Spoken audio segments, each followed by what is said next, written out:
देखो नाक बीच में आ जाएगी। अब मामला फिट हो गया, जरा हुआ देखो तो। हाय राम, ये क्या है?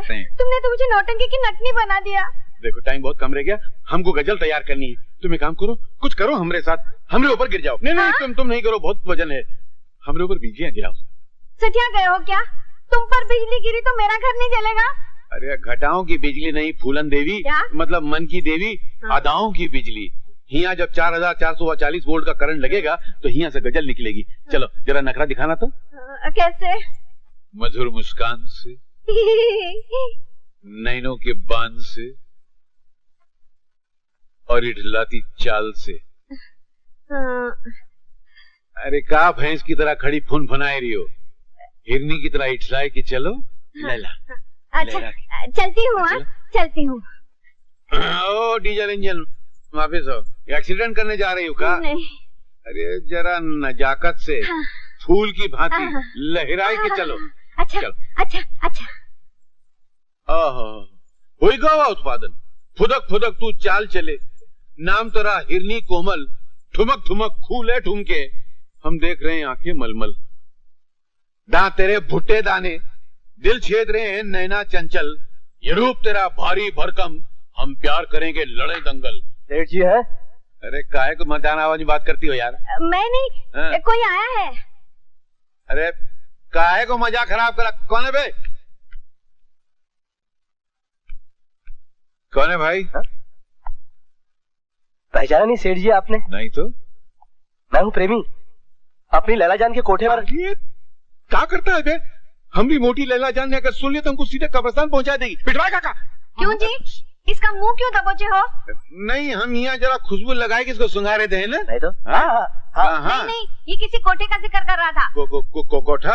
अरे नहीं नानी जी, माफ करना रानी। कोठा नहीं, कोठी कोठी। तुम ठीक को ठा समझ रही थी, जरा कान साफ करा लो, ठीक नहीं है। नहीं नहीं, लैला जान भी कहा था। नहीं वो नहीं कहा था। हाँ कहा था। वो प्रेमी भी कहा था, मैंने सुना होगा आपने। सुना मैंने, तुमने कहा तुम प्रेमी हो। हाँ मैं प्रेमी हूँ, इसीलिए मेरी कोठी का नाम लैला जान है। कहाँ है? वो अपना यहाँ से नजदीक में बहुत दूर एक इलाका है, अरमान रोड, प्रेम नगर, चाहत बिल्डिंग। हाँ मैं जाऊंगी वहाँ तहकीकात करने। जाओ, मगर वहाँ बहुत बड़ा खड्डा है, भाड़ से गिर जाओगी तो क्रेन में नहीं उठा सकेगा। ठीक है, तहकीकात करूंगी, और बात गलत निकली तो तुम्हारी खैर नहीं पति देव। हाँ। अरे बाप रे। सेठ जी, ये सेठानी मेकअप बहुत करती हैं। ये मेकअप है? आज ही पोता था बड़ी मुश्किल से।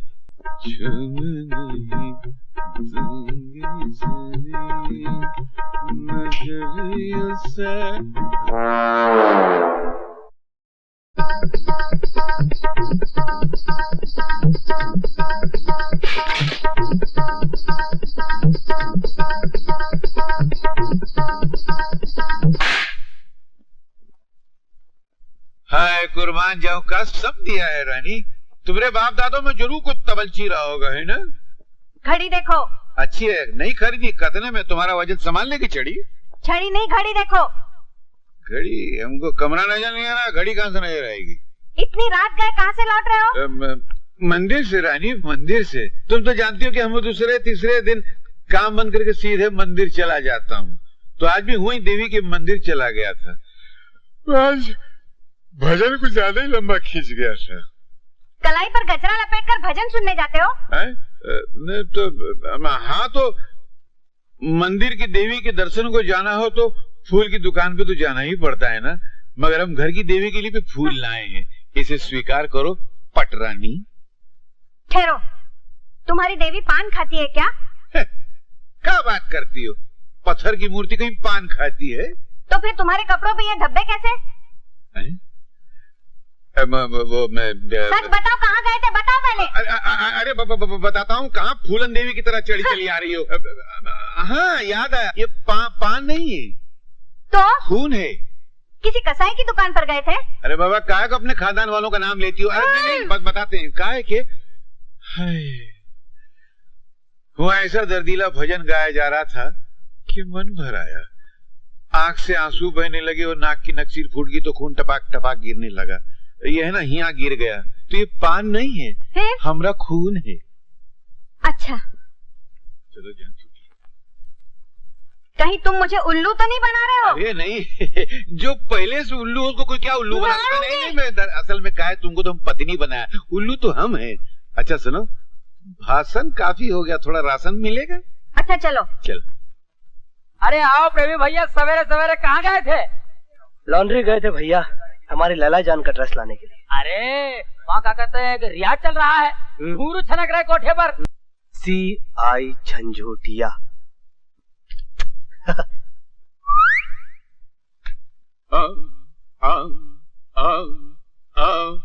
अरे बावर्ची की औलाद, तू मालिश कर रहा है कि आटा गूंद रहा है? हमारी चपाती बनाएगा क्या? फिकर मत करो सरकार, ये एकदम लेटेस्ट स्टाइल की मालिश है। मालिक तड़के जाने कौनो लेटर बॉक्स में ये लिफाफा डाल गवा। सुनो, तुम पेट छोड़ो पीठ पकड़ो, तोरे बस की बात नहीं है, घसियारा कहीं का।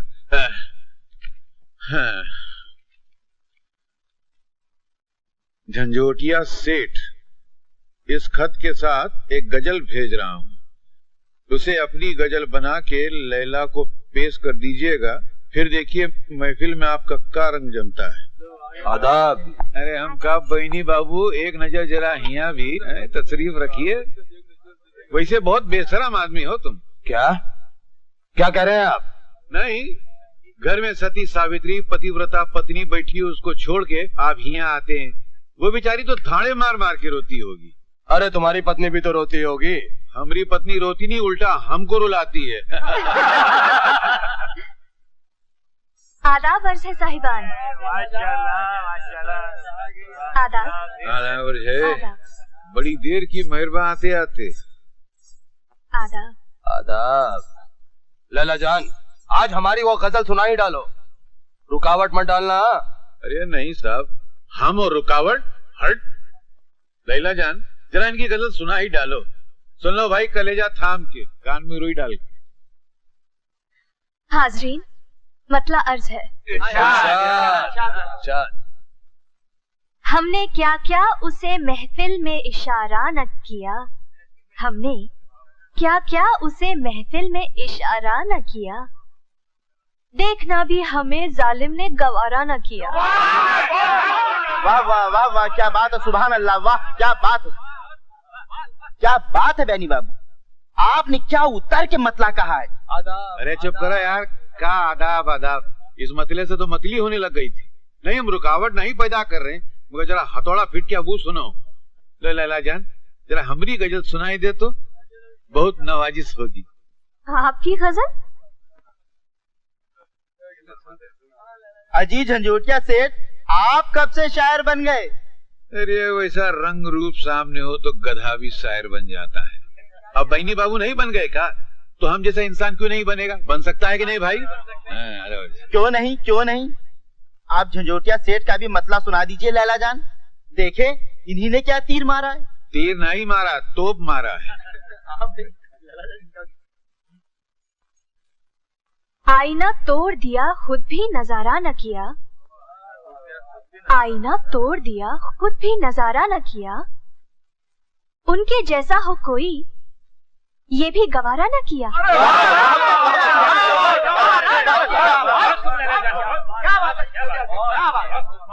वाह क्या बात है झंझोटिया सेठ, आपने तो वाकई हथौड़ा फिट कर दिया है। इसी जमीन में, इसी बहर में क्या लाजवाब शेर कहा है, सुभान अल्लाह, माशाअल्लाह। बहनी बाबू बर्दाश्त नहीं हो रहा है? नहीं हो रहा है। क्या लिखा है? हाँ कहा है, ठीक से जबान बोलनी आती नहीं है, चले हैं शेर कहने। जबान से नहीं, कलम से लिखा है उल्लू की दुम। खामोश, जबान संभाल कर बोलिए झंझोटिया सेठ। तुम वो कोना संभालो, यहाँ सब लोग हमारी गजल सुनना चाहते हैं। तुमने अगर अड़ंगा लगाया ना तो कुलाट खाओगे। मुझसे उलझोगे तुम। अरे भरी महफिल के अंदर इज्जत उतार के रख दूंगा मैं। अरे हम तोरी पतलून उतार देंगे। अरे क्या उतारेगा तू? आप लोग भी क्या बचपना कर रहे हैं। अरे हम तेरा टुकड़ा करके सितार के अंदर दफन कर देंगे। हवा में क्या दफन बात कर है देंगे। आप लोग? समझता है साला तुम। ये कोठा अरे है, कोठे को कोठा। 2 मिनट में खड़ा बनाता, क्या बोलता है रे तुम? और अखाड़े को 2 मिनट के अंदर कोठा बना अरे देंगे। भाई जरा समझाइए इन्हें। तो जो गजल फाड़ के साला शेर बना देंगे। अरे बुड्ढे 2 हाथ दूंगा ना तो अपने खानदान का नाम भूल जाएगा। गंजा कर देंगे। जबान संभाल नहीं तो 25,000 हाथ में दे दूंगा। हाथ नीचे कर, एक हाथ दिया ना अपने घर का एड्रेस भी भूल जाएगा। सरकार, ये आपने कैसे कैसे आशिक पाल रखे हैं? ये दोनों तो आपके लिए ऐसे लड़ रहे हैं जैसे एक मुर्गी के लिए दो मुर्गे। बको मत। झंझोटिया सेठ मेरे आशिक नहीं, कदरदान है, संगीत प्रेमी है, इसीलिए यहाँ चले आते हैं। खैर छोड़िए, आप ये दोनों गजलें बाहर बुलाई थी, एक बेनी बाबू की और दूसरी झंझोटिया सेठ की, और मैं चाहता हूँ कि आप इन्हें गौर से देखें। क्या देखूं? ये देखिए, इन दोनों की लिखावट भी एक जैसी है, और इतना नहीं बल्कि मीटर भी एक है। अरे हाँ, दोनों की लिखाई तो एक जैसी ही है। लगता है एक ही शायर ने दोनों गजलें लिखी हैं। अरे अपने बेनी बाबू है ना, वो शायर है, उन्होंने झंझोटिया सेठ को गजल लिखकर दे दी होगी। पागल हो गए हो? दोनों की आपस में ठनी रहती है। झंझोटिया सेठ को तो बेनी बाबू कभी गजल नहीं देंगे। तो फिर कौन हो सकता है? इसका तो साफ एक ही मतलब निकलता है कि जिस शायर ने झंझोटिया सेठ को गजल दी है, वही बेनी बाबू को गजलें देता आ रहा है। कौन हो सकता है वो गुमनाम शायर? आधा वर्ष। क्या मतलब? जी मेरा मतलब है कि मैं भी इस नतीजे पे पहुंचने वाला था कि जरूर कोई तीसरा छुपा रुस्तम है जो इन दोनों को गजलें लिखकर देता है। आधा वर्ष है।